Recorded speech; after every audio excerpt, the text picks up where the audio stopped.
자, 그럼 좀 전에 얘기했던 이론적인 내용을 바탕으로 해가지고 이 방정식부터 한번 해결을 해볼게요. 진수 파트에 미지수가 포함되어 있고요. 그 상황에서 밑이 2로서 같게끔 식이 적혀 있네요.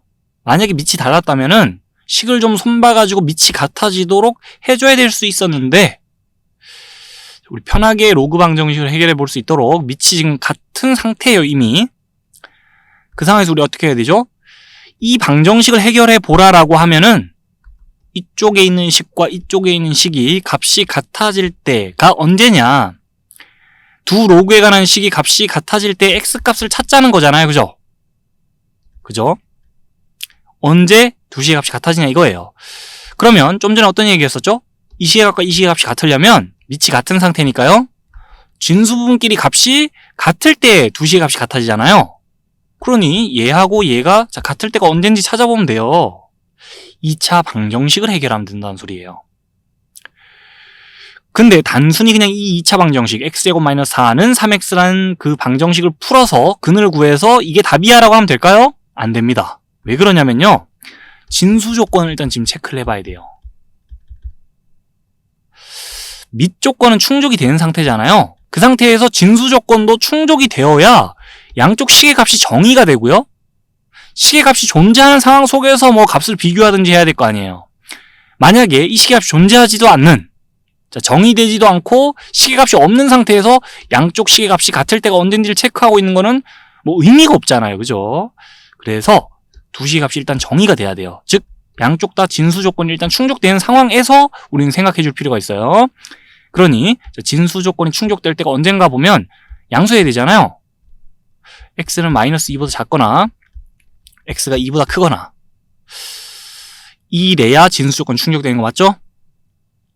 자, 그리고 이 식값만 정의되면 되나요? 우변에 있는 식값도 정의돼야 되니까 진수 조건 체크할게요. 진수 부분이 양수가 될 때 언젠가 보면 x가 양수해야 되죠.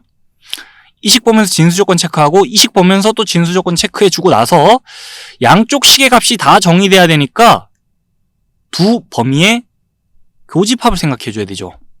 자, 편의상 이렇게 적을게요. 지금 뭐 집합은 아니지만 두 범위의 공통범위를 생각해주자 이 말입니다.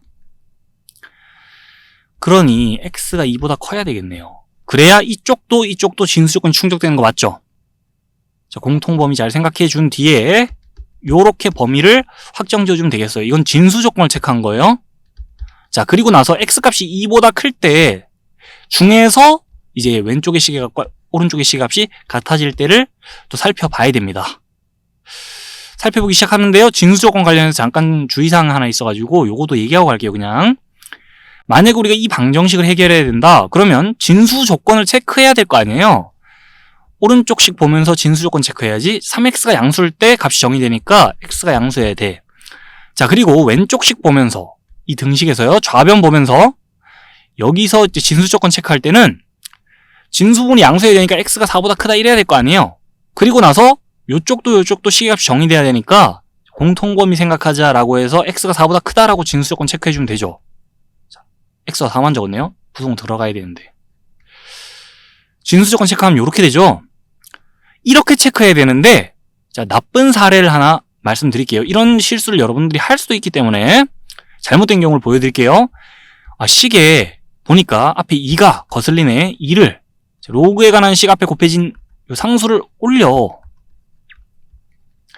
식을 먼저 손본 다음에 진수 조건 체크하면 어떻게 되냐? 요쪽 보면서 x는 양수해야 돼. 자, 이쪽 보면서 x는 4만 아니면 돼. 이렇게 될 거 아니에요. x가 4만 아니면 x-4의 제곱은 양수가 되거든요. 둘의 공통범위 생각해보자. 그럼 x는 양수는 양수인데 4만 아니면 돼. 이렇게 공통범위가 나옵니다. 이거는 잘못된 경우예요. 이렇게 진수 조건 체크하면 안 됩니다. 원래 주어진 식 가지고 해야 돼요. 마음대로 식을 손본 다음에 진수 조건 체크하면은, 자, 원래 주어진 식의 값이 정의가 되지 않을 수가 있어요. 그거 조심해야 돼요. 무슨 말인지 아시겠죠? 자, 그거 주의하자는 것이고, 어쨌든 우리 이 방정식 풀기로 했으니까 여기 집중합시다. 진수 조건 먼저 체크해놓고 가자 이거예요. 그리고 나서 우리 뭐 해야 되죠? 두 식의 값이 같을 때 언제냐고? 진수 부분끼리 값이 같을 때 라고 해서 2차 방정식 해결하면 돼요. 3x 넘기고 그 다음에 인수분해 됩니다. x-4 x 플러스 이렇게 인수분해가 되거든요. 좌변이 인수분해하고 나서 그럼 x는 -1 또 또는 4겠네 라고 생각해서 이렇게 답을 적으면 되나요? 진수 조건과 함께 최종 체크해줘야 돼요. x가 2보다 커야 값이 정의된다니까요. 이 양쪽에 있는 식의 값이. 그래서 x가 2보다 크지 않은 이 조건에 맞지 않는 이 값은 근이 돼서 안 돼요. x자리 마이너스 1 집어넣으면 진수 조건이 충족이 안 됩니다. 값이 정의가 되지 않아요. 자, 그래서 x는 4라고 답을 해줘야 돼요.